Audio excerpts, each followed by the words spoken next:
Trigger warning. Ghosts, ghouls, and gruesome stuff ahead. It's weird. It's dark. It's your kind of vibe.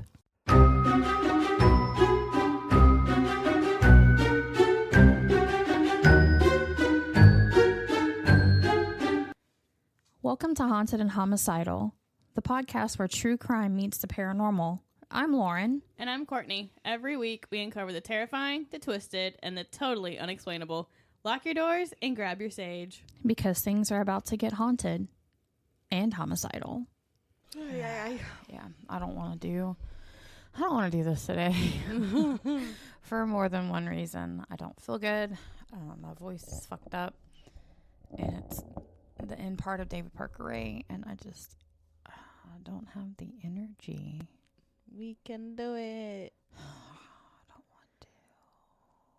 Because I'm just not feeling it. I'm not feeling it today. I don't feel good. I guess we will get the going. I don't want to. But let's check out HauntFest first, okay? Hey guys. What's up? We are going to talk to you about something called HauntFest. Super excited. We are partnering with them for all of their little events. So, HauntFest is crawling back from the darkness, bringing more mayhem, monsters, and madness each year.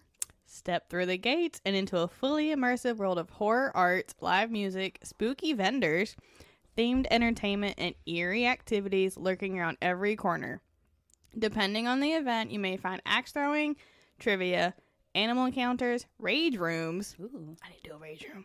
Photo ops, food and drink, ghost stories, freak shows, hay rides, haunted attractions, and more.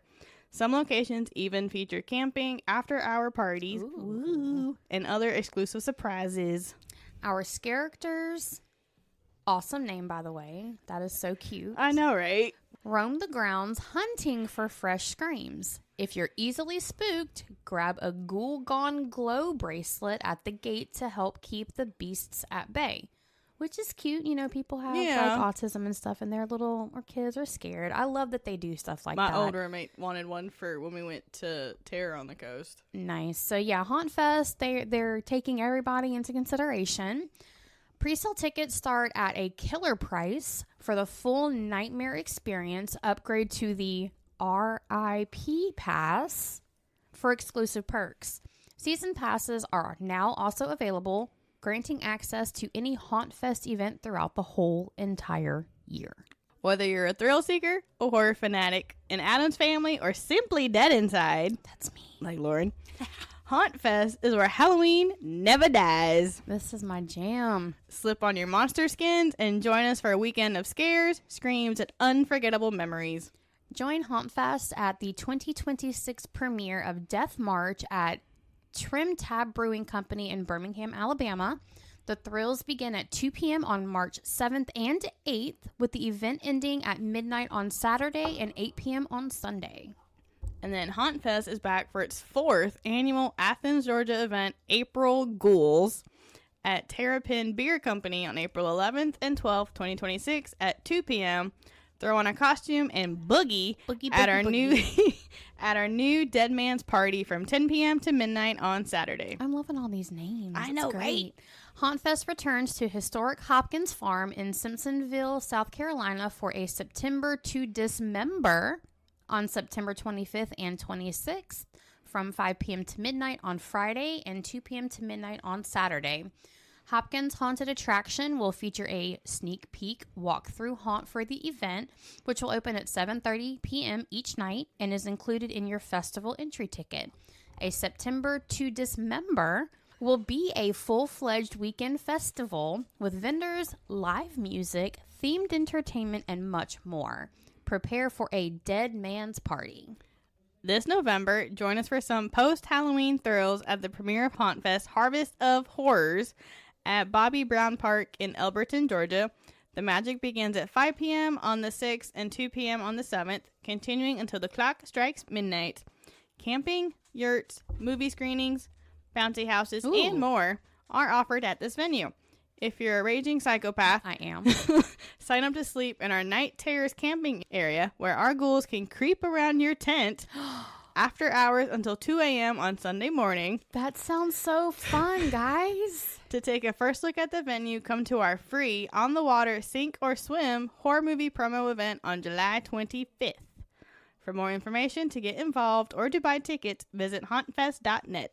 Guys, do it. Okay, love you. Bye. Do it. I still want to go so bad. Yes. One day. One. Uno Deo. Butthole. That's all I'm hearing right now. I don't know. Quit looking at his butthole. He's self-conscious.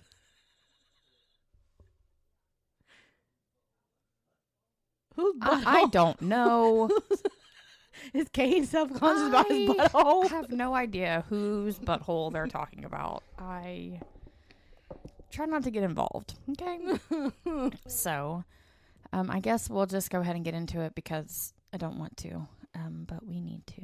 So, last episode of David Parker Ray, we talked about what was found inside of the toy box. We found out kind of what he was using those items for. We found out about some of the victims. We found out about what his daughter did. We found out that he had an accomplice. So now we're going to find out kind of about the... And then Cynthia escaped, and she got to the... Yeah, so we're going to talk about the police response and kind of like just the aftermath of all the horrible things that happened. So after Cynthia Vigil escaped in March of 1999, she reached a nearby home and asked the occupants to call the police. So forgive my voice, guys. I'm sick. That's 2 months before my brother was born. Oh, God. Because he was May in 1999. Yeah, and forgive my voice. I'm sick again / still. I don't know anymore. All those stress. It's stress. My kids were also sick. Like, all of them were sick again at the beginning of And then Wayne last coming home from different states bringing you shit. He's bringing the germs. He might be, but he doesn't get sick often, so... Oh, it's doing his thing again. Okay, well, whatever. So when the officers arrived, Vigil told them that she had been kidnapped, chained, tortured, and sexually assaulted. And they found that she was wearing a metal dog collar around her neck and a chain attached to the collar. So, like, before we talked about how he would literally chain these women up so they could not move from the position he wanted them in. So she was still wearing this. So, the police quickly located the property belonging to David Parker Ray. They detained Ray and Cindy Hendy, and then they began searching the property. And they are going to discover everything. No. At first, the officers believed they were investigating a severe kidnapping and sexual assault case, like just thinking it was her. Yeah. Just her. They had no idea what they were walking into, that there were many more victims, only a couple that they could identify, but, Parker Ray himself said, David Parker Ray himself said it was like upwards of like 40s or more. Yeah. So once the search began, the investigators did realize they were looking at something much larger and much more disturbing than just this one incident. It wasn't just like an isolated incident. It was they were in for it. Let's just say that. So when the police located the trailer known as the toy box, they found again chains, shackles, restraints, surgical tools, syringes, electrical devices. Remember from last time, like I said, keep it in your head that he was a mechanical / electrical engineer in the military.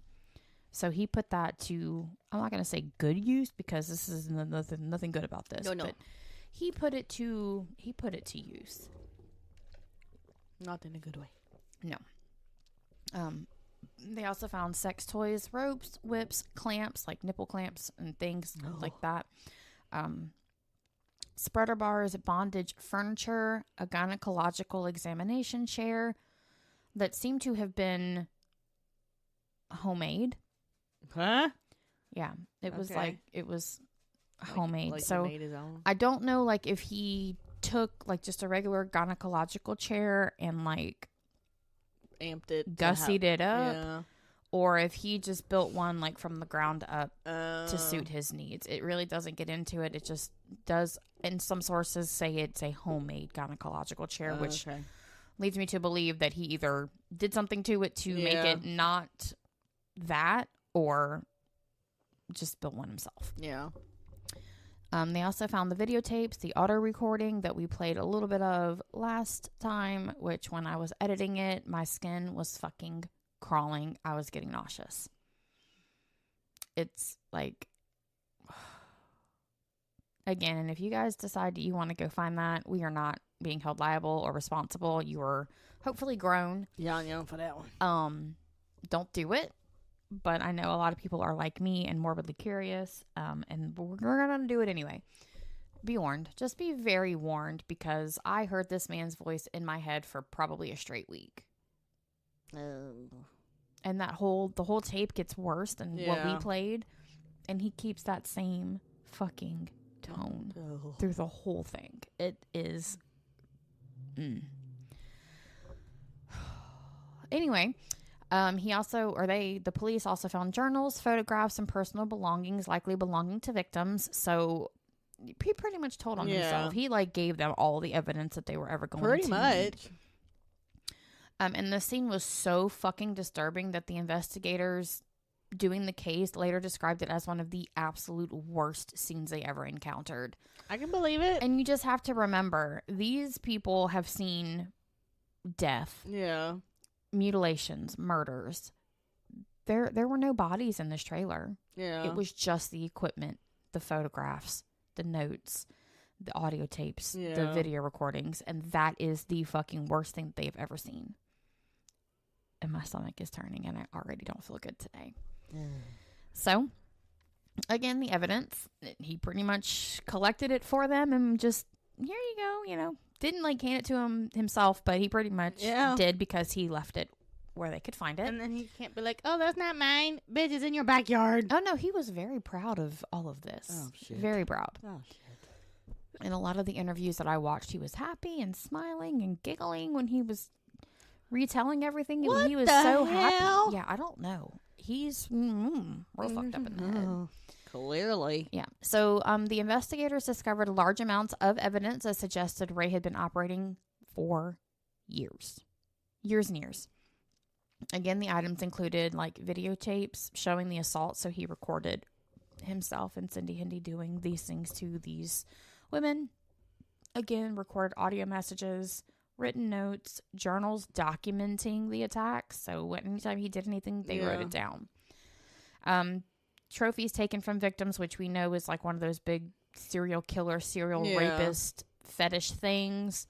And he did keep some of their clothing in their jewelry, just as kind of, a trophy to remind himself, remember all the good times he had, all the memories. They said the presence of the videotapes was especially alarming. Not just because of what was on it, but the quantity of videotapes, and just the fact that they were labeled and dated with names and whatever he could put on there. It was the amount of them that was astonishing, not so much. I mean, obviously what was on them, but the number of videotapes of these women being assaulted. And reports indicated investigators found dozens of videotapes, upwards of 100. Good golly. In the trailer and in other locations. So he didn't just have them in the trailer, he had them in other places. So it doesn't say if individual women were on these tapes, or if it was multiple tapes of particular people. Regardless, it was upwards of 100 videos. Yeah. So even if 2 videos apiece, that's 50 women. And he said it was more than 40. Because he did do this over the course of a couple of days, a couple of weeks. So it could be every time of one female or just 1 or 2 tapes. Because the tapes, 8-10 hours long. So it doesn't really specify how many victims were on each tape, you know, if it was like a bundle of tapes, like victim 1 and 2 is on tape 1 or whatever, but it just indicated that this has been going on for a very long time. Even if you thought one person a day, that's 100 days. Yeah. If you have 100 tapes. Yeah. So it was years. So what these videotapes suggested was that there were repeated attacks, multiple victims, and a system of recording abuse, which again was his thing. He wanted to go back and read it and watch it, listen to it, relive it. So again, even though the tapes were never publicly released, they did become extremely important for identifying the victims. I'm not sure how they used, well, I do. They took still images of the females in the tapes and kind of put them out there. But the tapes themselves were never publicly released. So understanding David Parker Ray requires examining his psychological traits. I don't ever want to understand him, but this is kind of why I did get into... He was fucked up in the head. This is kind of why I did get into criminal psychology, because even though this is, like, fucking horrible, I want to know, like, what made him tick. What made him... What made this? Because his sister, with the exception of the pornographic material, had the same upbringing. Yeah. Dad was still violent. Mom still wasn't there. Grandparents were overbearing and physically abusive. What is it that made him go down this path psychologically that she didn't? Mm-hmm. Or other people who have had the same or similar upbringing, you know, with the pornographic material. What is it that triggered them to not become rapists or killers? And then him over here, but him over here doing what shit. Exactly. So the psyche absolutely fascinates me, because again, there are probably hundreds of thousands of people who grew up in similar or worse conditions that didn't turn around and do what he did. You know, and we've talked about that before. Like with Brutos, or who else have we covered? We covered a lot of people. Brutos. Manson. Yeah, I mean, my eyeballs twitching. Yeah, I mean, not just like the Who big. was my first? Ridgway, yeah. Yeah, Ridgway. Not just like the big name killers either. The little ones, like fucking bitch boy Brian Pennell. Yeah. Or Otis Toole, you know, like. Yeah. There were people who grew up worse than these people have. And I mean, when we get to Bundy, he specifically states that his upbringing was great. There were no problems. There were no problems. His parents, well, so some people think it's just because he wanted the attention solely on himself. So he was like, yeah, my upbringing was great.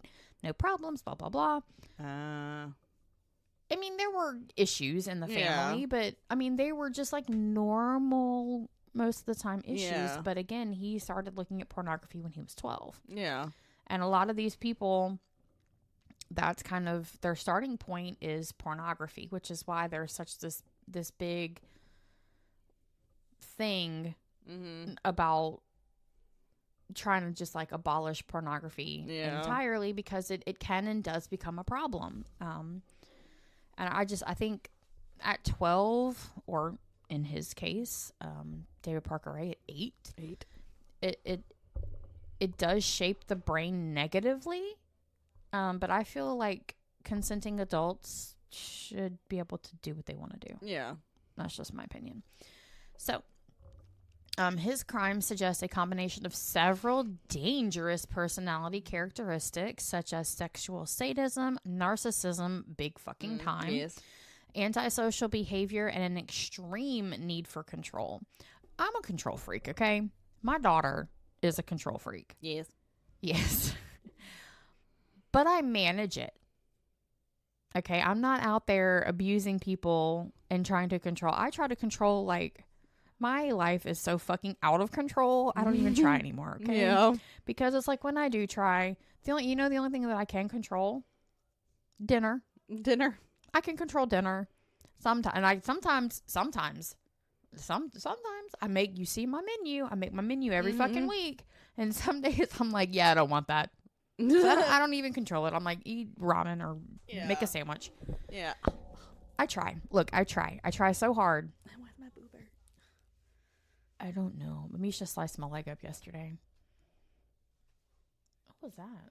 Is she snoring? I mean, she's asleep. She snores.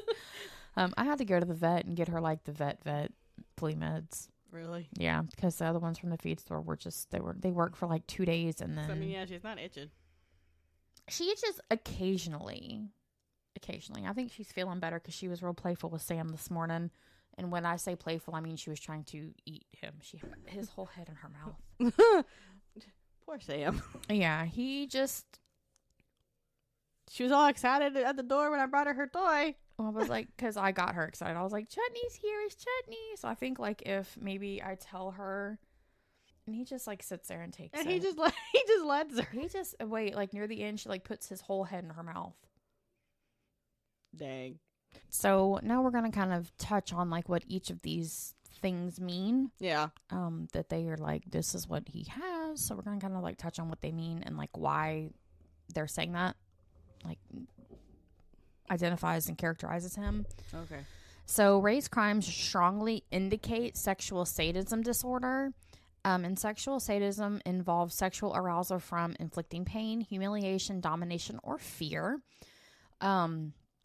So like the top 3 are like BDSM. Mm-hmm. Okay. And again, we are not kink shaming. I made a whole speech about that last episode. Not kink shaming. The biggest thing about BDSM is consent. And the BDSM community is strong, heavy on consent. Big time. Yeah. And I don't know, like, if fear kind of ruminates in the BDSM community. I think, like, play fear, because I know, like, some people have, like, rape fantasies or whatever, but, like, they know they're safe. Yeah. So it's not, like, real fear. Yeah. And if anybody knows, you can let me know, because I'm not in that community. I respect it. I'm just not a part of it. So I have a pair of handcuffs. That's about as far as it goes. And they've never been used. I've had them for years, and they're just sitting there. They're just in the little bag they came in. Ray's behavior demonstrates all of these elements, like the prolonged torture, forced observation through mirrors, like where he had these strategic mirrors placed, so they had to kind of watch him do what he was doing to them. Psychological intimidation through the recordings, like obviously at the very beginning, you know, that he's laying out for them exactly what he's going to be doing, and just like the anticipation, the terror that this is what this man said he's going to do, and now he's doing it. Like, what's going to come next? Yeah. And then the elaborate restraint systems, all part of his, you know, sadistic need for control. The combination of physical and psychological torment suggests that Ray derived gratification not just from the sexual assault, but from the actual victim's suffering itself. Because his main goal was to hurt them. Yeah. Not just molest or rape them. It was to actually cause intense pain, and that is kind of what he grew on. So his need for absolute control, every aspect of the toy box reinforced his authority. So he controlled their movement, their speech, their physical position, their access to food and water, and their exposure to pain. Everything he did was elaborate. Everything he did was premeditated. And even the audio tape at the beginning reinforced this dynamic. Victims were told that their reality was now defined by Ray, and there was nothing they could do about it. Yeah. That was it. His actions also suggested significant narcissistic traits. She has to be touching my foot.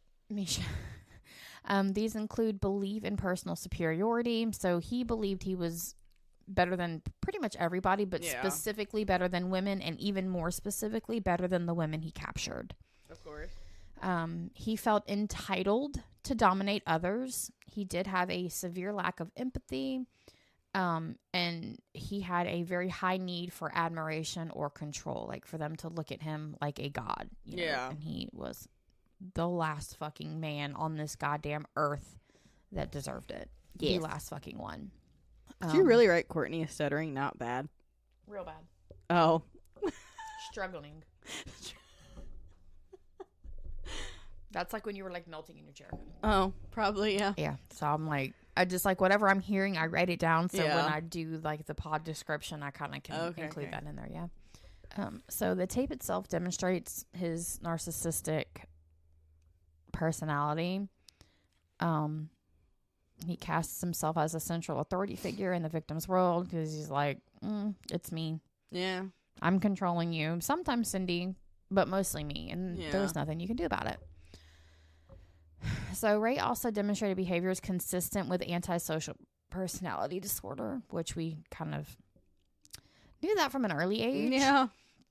Those traits include lack of remorse, which he did not give a flying fuck about these victims or what he was doing. Especially since you said he was laughing and giggling. In his interviews, yeah, manipulation, deception, and disregard for others' rights. Ray showed no concern for the suffering he caused. Instead, he appeared to view victims as tools for his own gratification. Again, I mentioned before that he did not view these women as women. They were just toys. They were just things that he could play with and do whatever he wanted to do. He called it a toy box, pretty much? Because he was playing with them. Okay. So another notable element of Ray's crimes was like rituals. He operated in the same way, kind of like each time, like for the kidnappings as well as like what he was doing to them. It seems to have been highly structured. So his typical pattern was abduction, sedation. Sometimes those were switched, because he didn't always like abduct them. Like the girl was led to his house. At that point, he sedated her.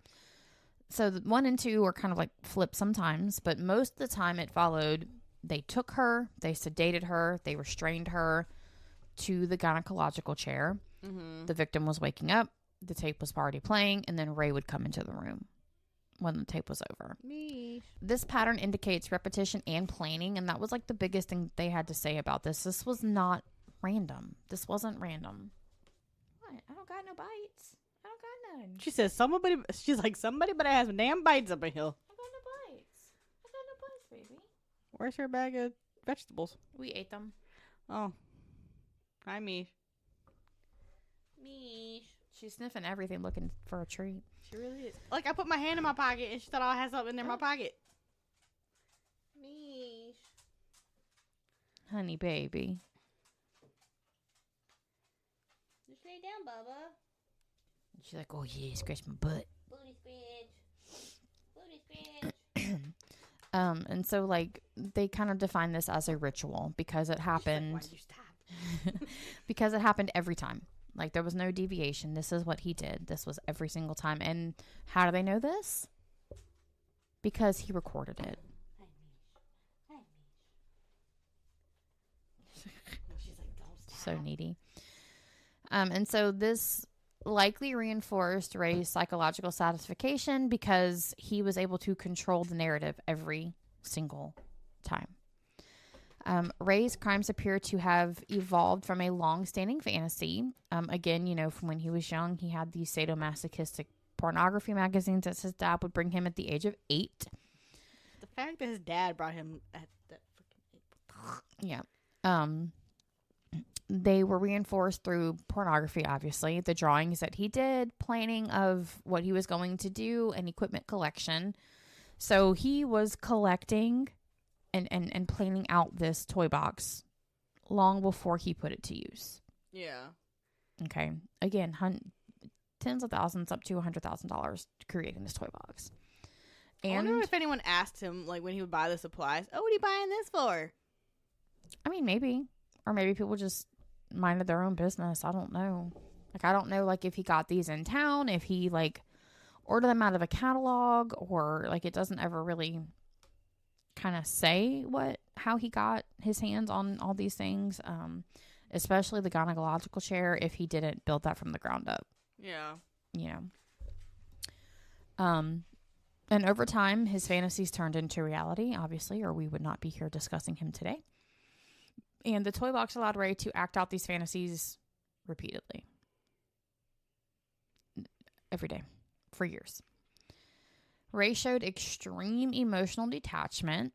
He appeared able to compartmentalize his life, maintain employment, have relationships, and hide his crimes. So while all this was happening at nighttime, he was still getting up and showing up to his job every day.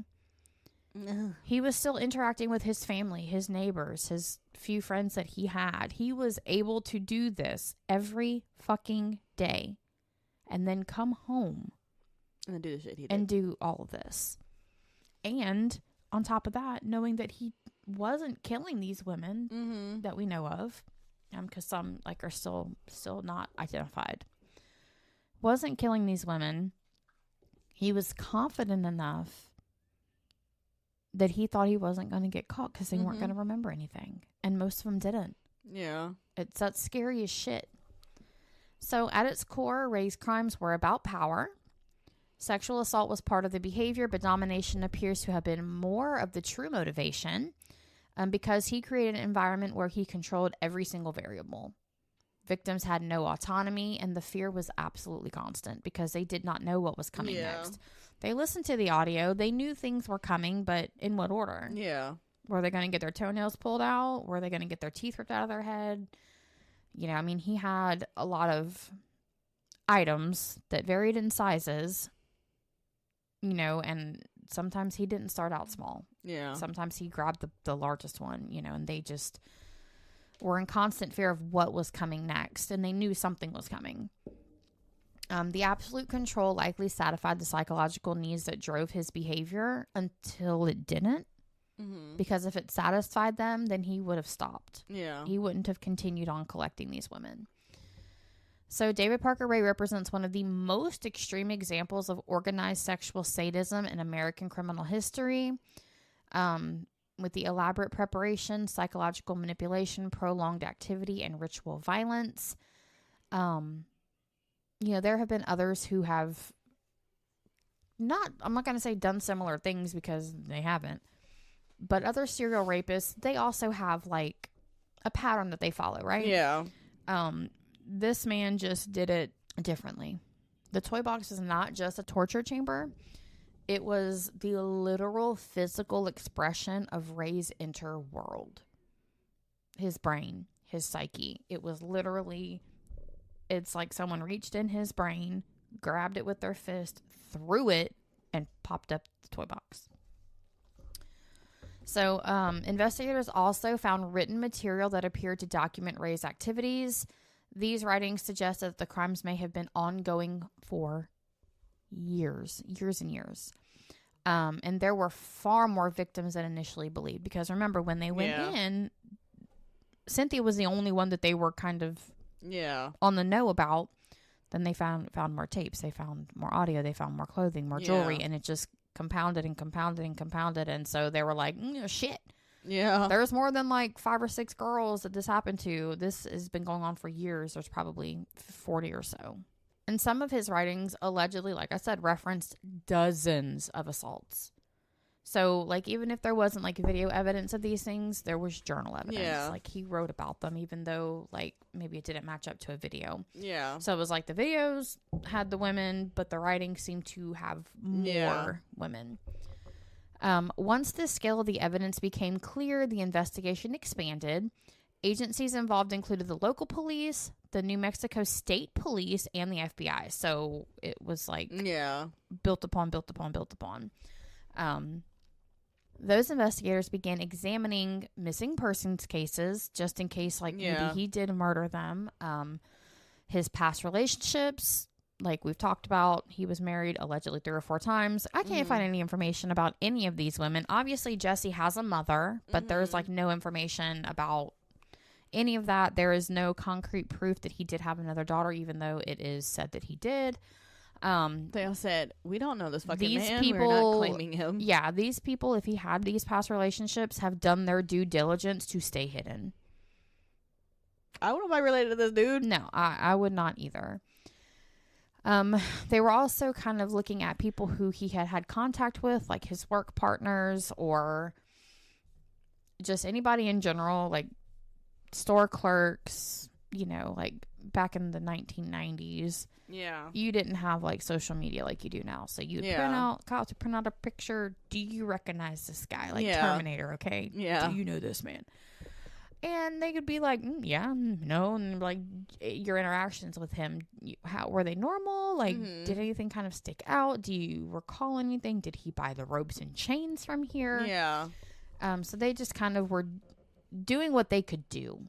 They had the suspect. Now they were trying to identify the victims. Yeah. And so they were also kind of like looking at the items that they had removed from the trailer, trying to put those out in news channels or whatever. Does anybody recognize this shirt? Is anybody missing this bracelet, this necklace, these shoes? Like, does anybody recognize these? Some people came forward, some people didn't.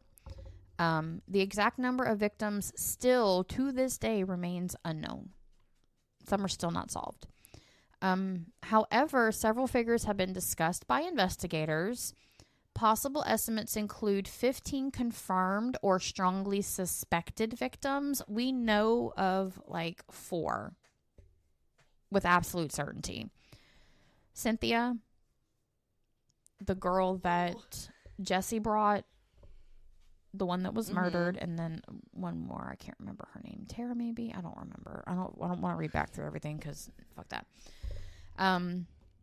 Ray is claiming around 40 victims, but his writings reference up to 60 assaults. So the number ideally is between 14 and 60. 14 have been confirmed. Yeah. So like he's saying, no, it's 40, but like the writings, the evidence is more closer to 60.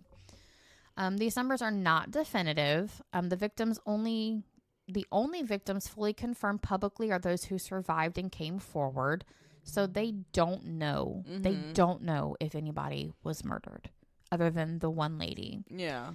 Because they can't identify the victim. So they don't know. Like, and nobody has come forward. Over the years, investigators conducted multiple searches around Ray's property. So around Elephant Butte, the lake in Elephant Butte, the desert. That's why I closed my eyes, because that's not right. The desert terrain, in the area and the nearby canyons. And if you remember, he specifically chose this place because it was off the beaten path. Yeah. And he reinforced the walls to where if anybody heard anybody, like, they couldn't hear him scream. Yeah. And even if they could, this was such an isolated area that nobody would hear it. Nobody. So they did look like in canyons and stuff to see if like bodies had been disposed of there. Again, concerned that he had disposed bodies there. Yeah. Ray's prosecution was complicated. The cases involving different victims were separated rather than tried together. And prosecutors argued that this weakened their case. Ray's first trial was related to Kelly Garrett. The result was a mistrial. The fuck? The jury could not reach a unanimous verdict. The fuck? Now, Kelly Garrett, I believe, is the one that Jesse lured to his home, her friend Kelly. Yeah. So there was a retrial. And during the retrial, he was convicted. And the conviction strengthened the case against him. So that first trial was a bust. They retried him. Yeah. And he was convicted. While the Cynthia Vigil trial was underway, Ray accepted a plea deal. Some reports say this decision was influenced by his desire to protect his daughter, Jessie, because she was part of it. Mm-hmm. In 2001, Ray received a sentence totaling 224 years in prison. The convictions included kidnapping, sexual assault, and torture. But because they couldn't find any bodies, he was never convicted of murder.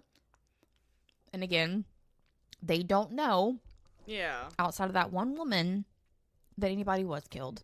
Yeah.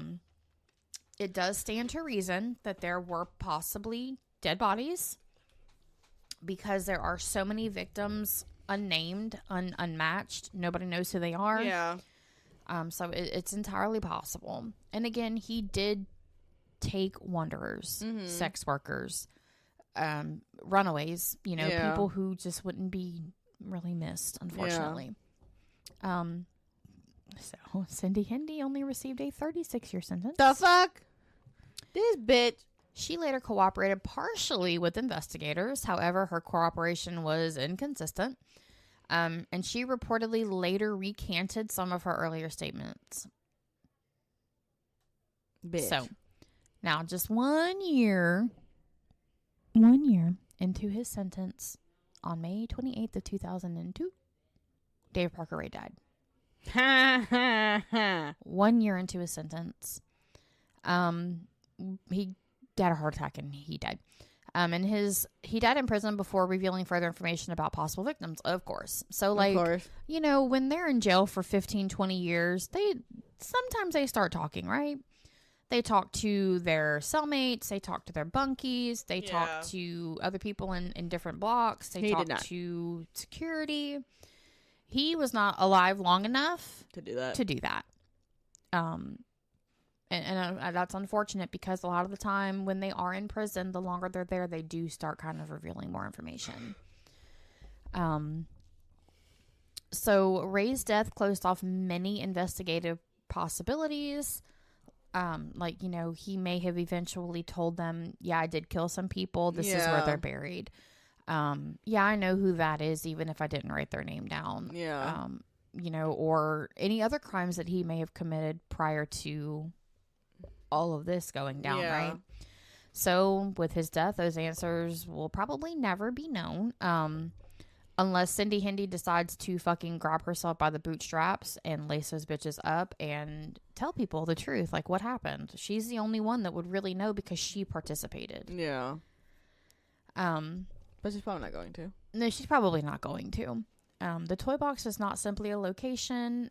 It represented Ray's fantasies and how he made them physical, years of preparation and a controlled environment for abuse. And the trailer allowed him to create a private world where he and only he held the power. So despite the evidence uncovered, there are many questions that remained, like how many victims were there? Were any victims killed? Are there any unidentified survivors? Could additional victims be identified through the FBI evidence? We may never know. Yeah. One of the most haunting aspects of the David Parker Ray case is the strong possibility that many victims were never identified. Although Ray was convicted of crimes against a small number of women, they're saying 14 have been confirmed, but I think really like the true confirmed one was like 4 or 5. Yeah. Investigators repeatedly stated that the evidence suggested the true number of victims was much higher. Much higher. This belief is based on several pieces of evidence recovered during the trial investigation, like, again, the writings in the journals, the videotapes, the personal items that they collected, accomplice statements, which would be Cindy Hendy, but then she recanted, you know, so we don't fucking know what she's telling anybody is the truth or not. And then a lot of missing persons cases linked to the area. You know, if a person was reported missing, just say in 1997, 1995, at 15, they're going to look different in 1998 or 1999 when he had them. You know, so they might not be able to identify the picture given as a missing person to the video. Among some of the items recovered were, again, the written materials believed to document Ray's activities. In this journal, he included notes about the people, notes about the experiment, the lists of what he wanted to do, what he wanted to use, the journal logs of how he felt about the situation, and then just the logs of what he actually did use on the people. And according to investigators, some of these writings referenced numerous assaults, not just on one person, but on many. In certain cases, Ray allegedly described victims without using their names, so sometimes he didn't know who the fuck they were. Yeah, he doesn't really care. Or he just didn't document it. And it's like, he doesn't care about their names. He doesn't give a shit. They're not people. They're not people. Instead, he sometimes referred to them using physical descriptions, locations where they were taken, and approximate dates. So it might be like Elephant Butt, Jacob's Bar, March 3rd, 1997. Yeah. Instead of, I'm just going to pick a name, Nicole. Yeah. Or Jessica. It's me, Jessica. So that also made it very, very hard to identify specific victims. However, the existence of these notes suggested that Ray had assaulted many more women than publicly identified and kept record of those assaults, which in and of itself is fucking psychotic. Yes. But again, this is how he is reliving. He could flip through that journal, remember this, remember that, and he's going to remember what they looked like. He's not going to give a shit about the name, but he's going to remember what they looked like and what he did, because that's all it was about. Yeah. In some of his writings and statements, Ray allegedly claimed he had assaulted or abducted approximately 40 women. Again, that number cannot be confirmed, but it is believed to be between 40 and 60.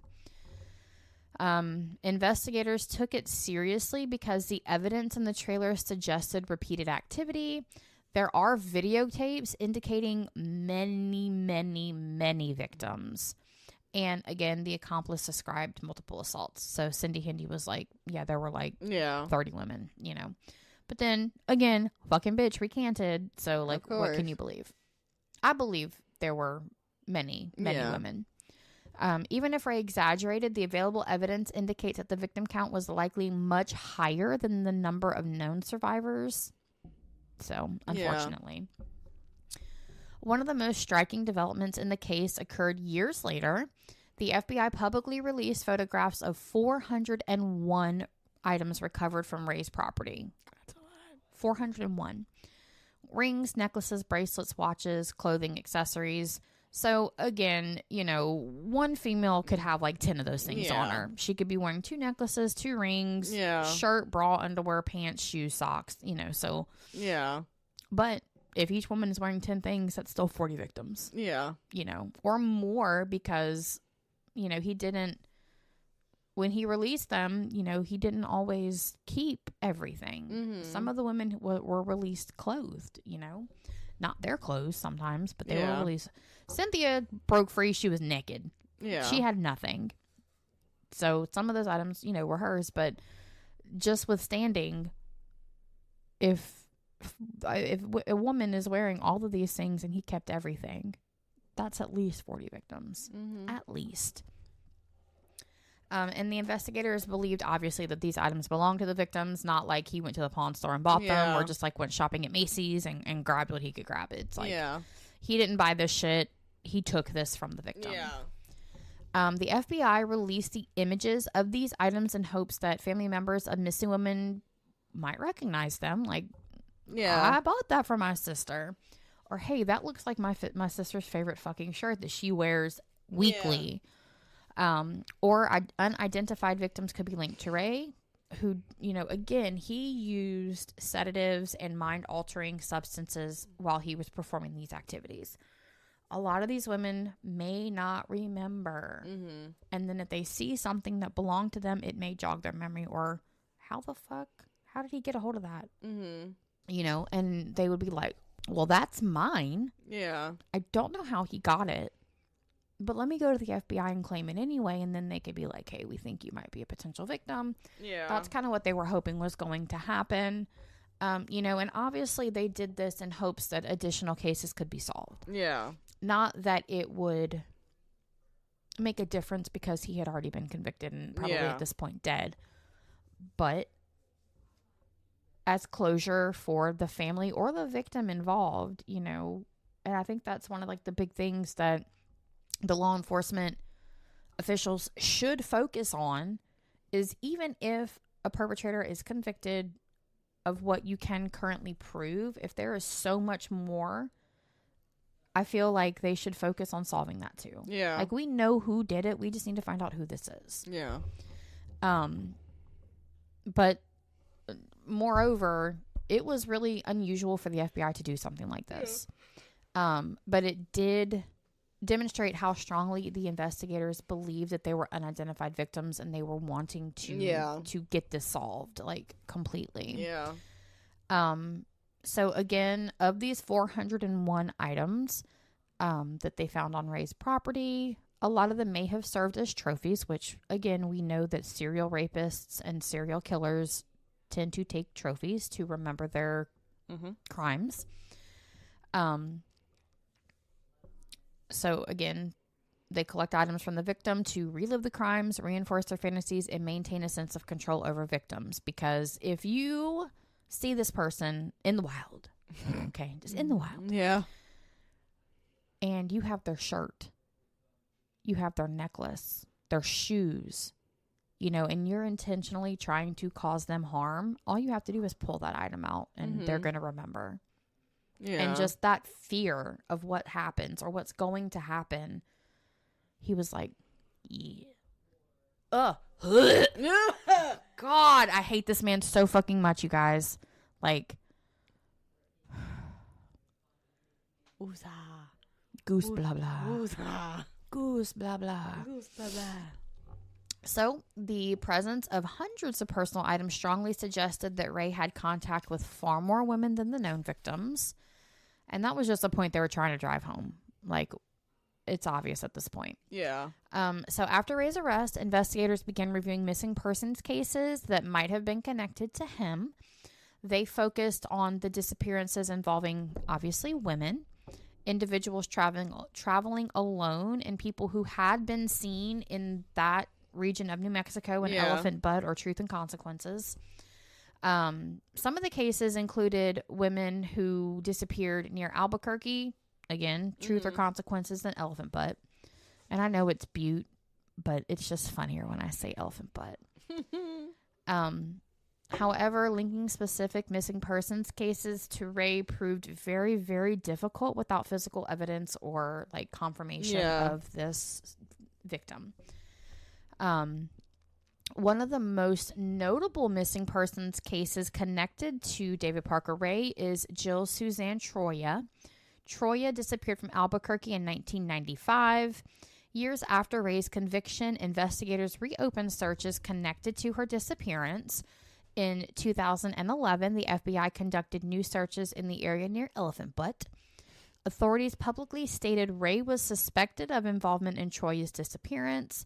However, despite these efforts, she's never been found alive or her body has never been found. So investigators also examined the possibility that Ray may have disposed of victims in the lake near his home. Like, remember earlier, we talked about the investigators, like, pinpointing the lake and canyons and just the desert terrain and kind of looking for it. So now we're kind of going to get, like, more into why they think these areas were a possibility. Elephant Butt Lake is large and deep, and it was very, very, very close to where his house was or his trailer. So if bodies had been placed there, they may have been extremely difficult to recover just because of how large and deep the lake is. Think like Nessie kind of situation. It's so big, like, and so deep, and there are canyons and caverns, and it's just not possible to search everything. Especially for a body that's possibly years decomped, searches of the area did not produce confirmed remains linked to Ray. However, the lake remains one of the locations that investigators still consider a possible disposal site. And again, because it is so big, eventually bodies may surface. We're very far into when this had happened. 1999 was when he was arrested, and it's 2026. So I don't think they're going to find anything if they haven't yet. And the desert terrain surrounding the home was very challenging for the investigators because it was a remote desert area, just fucking nothing. But rocky terrain, canyons, and abandoned roads. So much area to cover. They just couldn't do it.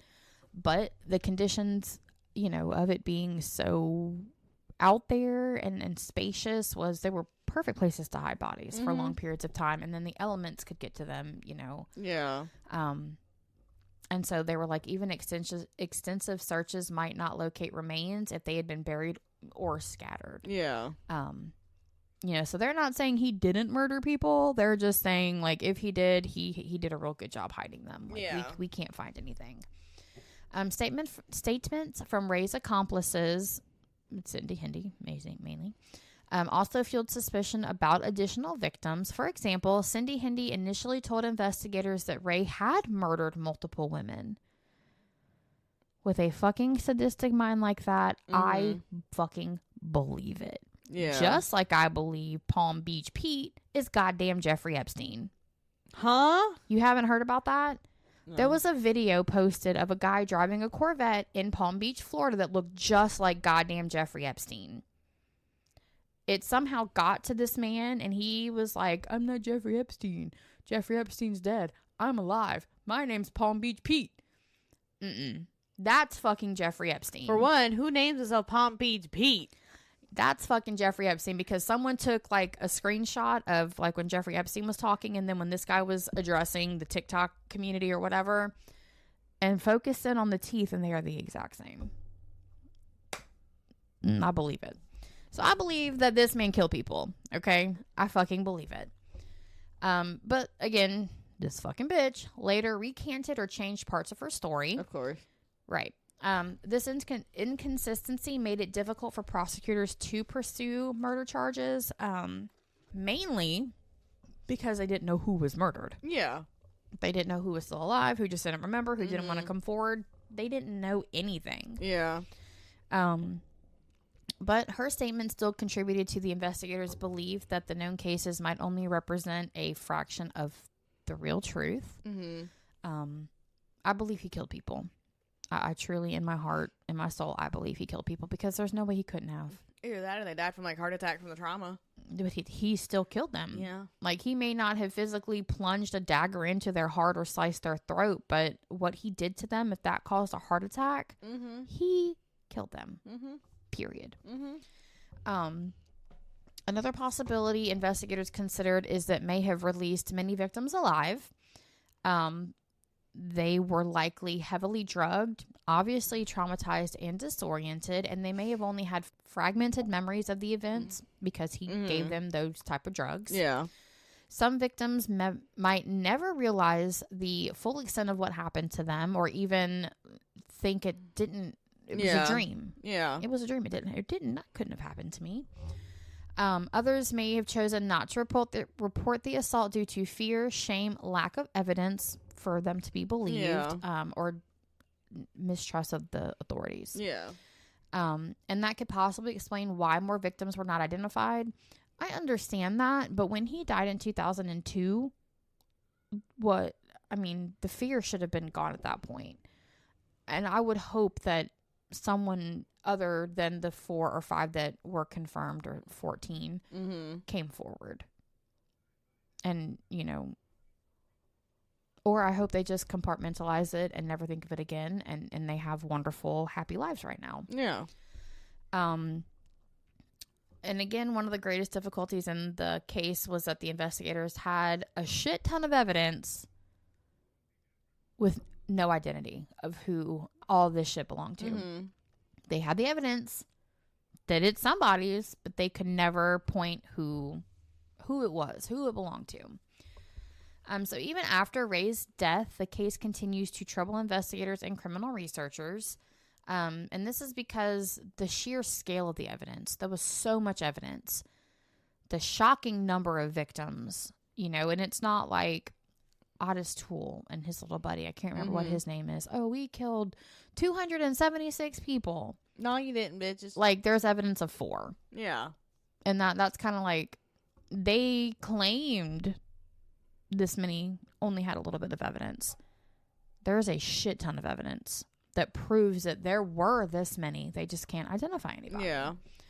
And again, they do believe that he murdered people, but there were no bodies that they found that tied back to him. Like, they probably found bodies, but they were not of anybody that, they could connect to him. And of course, there's hundreds of unanswered questions. And the full extent of his crimes, like, literally may never be known. Like, ever. And, David Parker Ray is disturbing not only because of the cruelty involved, but because of the unanswered questions that remain. Again, he was convicted as a kidnapper, a torturer, and a sexual predator. But the investigators suspected the scope of his crimes may have been far greater, up to and including murder and disposing of a body. The toy box trailer represented years of planning and preparation. The tape he recorded shows how carefully he orchestrated psychological control. So he obviously was not a stupid man. He did this, like, knowing full well what it was going to do to people. And the hundreds of unidentified items recovered from his property suggest a possibility that victims still remain unknown. Upwards of like 40 to 60. The case ultimately reminds us that the courage of the survivors is often what exposes hidden predators, because if Cynthia Vigil did not escape and make it to where someone was like, oh, fuck, something's happening, let me call the police.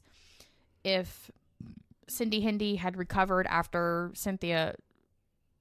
So, some sources say that Cynthia hit Cindy with a lamp. Mm-hmm. Some sources say she stabbed her in the back of the head with an ice pick. Yeah. I don't know. Either way, if Cindy had recovered from either of those two possible attacks and caught her, this man probably would have continued for many, many, many years.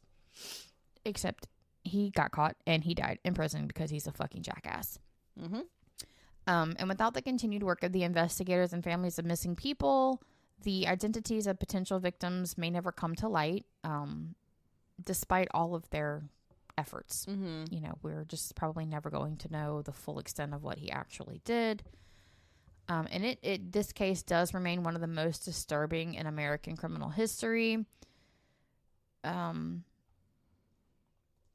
Because it's disgusting and it's fucked and it is horrible.